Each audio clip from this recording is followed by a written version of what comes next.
Highlight ಆಗಬಾರ್ದು, ಮಾಧ್ಯಮದಲ್ಲಿ highlight ಆಗಬಾರ್ದು ಅನ್ನೋ ದೃಷ್ಟಿಯಲ್ಲಿ ಇಟ್ಕೊಂಡು ಬೆಳಗ್ಗೆಯಿಂದನೂ ಕಾಲಹರಣ ಮಾಡ್ತಾ ಇದ್ದಾರೆ. ಮತ್ತು ಅನ್ನೆಸೆಸರಿಯಾಗಿ ನಾವು ಗವರ್ನರ್ ಸ್ಪೀಚಲ್ಲೇ RSS ಹೆಸರಿಲ್ಲ, ನಾವು ಮಾತಾಡುವಾಗ RSS ಪ್ರಸ್ತಾವ ಮಾಡಿಲ್ಲ. RSS ಗಲಭೆಗೆ ಕಾರಣ ಅಂತೇಳಿ CM ಅವರು ಹೇಳಿಕೆ ಮಾಡಿರೋದು ಎಷ್ಟು ಸರಿ ಐತೆ ಅಂದರೆ, ಇವ್ರಿಗೆ ಸದನ ನಡೆಸೋವಂಥದ್ದು ಇಂಟ್ರೆಸ್ಟ್ ಇಲ್ಲ, ಸದನ ನಡಿಬಾರ್ದು, ಚರ್ಚೆ ಆಗಬಾರ್ದು, ವಿಷಯಗಳು ಹೊರಬರಬಾರ್ದು, ದಲಿತರ ಹಣವನ್ನು ದುರುಪಯೋಗ ಮಾಡಿಕೊಂಡಿರೋದು ದಲಿತರಿಗೆ ಗೊತ್ತಾಗಬಾರ್ದು, ಇದು ಮುಖ್ಯ ಉದ್ದೇಶ ಇಟ್ಕೊಂಡು ಇವತ್ತು ಸದನದ ನಡೆಯದೇ ಇರೋಕ್ಕೆ ಮೇಯ್ನ್ ಕಾರಣ ಈ ಆಡಳಿತ ಪಕ್ಷದವರು, ಮುಖ್ಯಮಂತ್ರಿಗಳು, ಇವರ ಒಂದು ದುರಾಡಳಿತದಿಂದ. ಇವತ್ತು ಅವ್ರು ಸದನ ನಡಿಬೇಕಾಗಿದ್ದರೆ ಇವೆಲ್ಲ ಪ್ರಸ್ತಾವ ಅವಶ್ಯಕತೆನೇ ಇರಲಿಲ್ಲ. ನಾವೇನು ಪ್ರಶ್ನೆ ಕೇಳಿದ್ರಿ ಅದಕ್ಕೆ ಉತ್ತರ ಕೊಡಬೇಕಾಯ್ತು, ಅದು ಬಿಟ್ಟು ಬೇರೆ ಎಲ್ಲ ಮಾತಾಡ್ತಾ ಇದ್ದಾರೆ.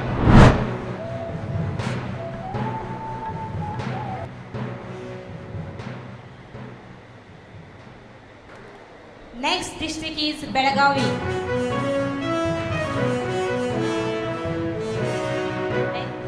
Next. Once again, let's go. Good deeds come to an end. Now I would like to call upon Shri K. Gangapagoda, State.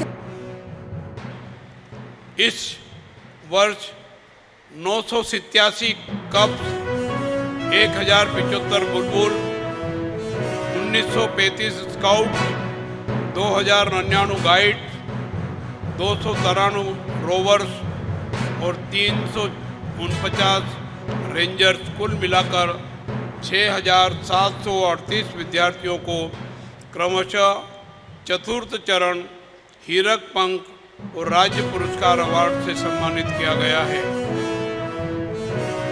ಪುರಸ್ಕಾರ ಪಡ್ಕೊಳ್ತಿದ್ದೀರಾ ಕಬ್ಸ್, ಬುಲ್ಬುಲ್, ಸ್ಕೌಟ್ ಮತ್ತು ಗೈಡ್ಸ್, ನಿಮ್ಮೆಲ್ಲರನ್ನು ಕೂಡ ನಾನು ವಿಶೇಷವಾಗಿ ಕರ್ನಾಟಕ ಜನತೆಯ ಪರವಾಗಿ ನನ್ನ ಅಭಿನಂದನೆ ಶುಭಾಶಯ ಸಲ್ಲಿಸಲಿಕ್ಕೆ ನಾನು ಇವತ್ತು ಬಯಸುವಂಥದ್ದು.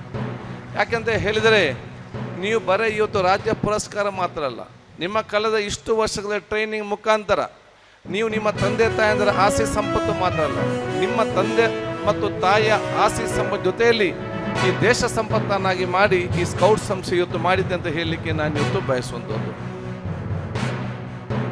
ನಾವು ಇವತ್ತು ನಾವೇನು ಗುರಿಯನ್ನು 8 ಲಕ್ಷ ತಲುಪಬೇಕು ಅಂದ್ಕೊಂಡಿದ್ದೀವಿ, ಅದರಲ್ಲಿ 85% ಸಾಧನೆಯನ್ನು ಈ ಗಳಿಗೆಗೆ ನಾವು ಮಾಡಿದ್ದೇವೆ.